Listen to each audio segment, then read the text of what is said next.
Before you begin, remove the base enclosure, wireless module, display panel assembly, display bezel, display panel, and left display panel hinge. Removal. Important: make careful note of the routing of the display panel cable for later replacement. Remove the display panel cable from the routing channel that secures it to the display enclosure.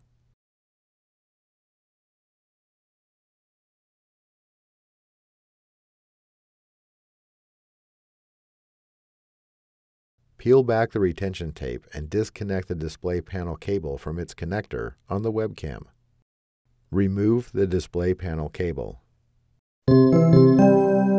Replacement. Connect the display panel cable into its connector on the webcam and replace the retention tape.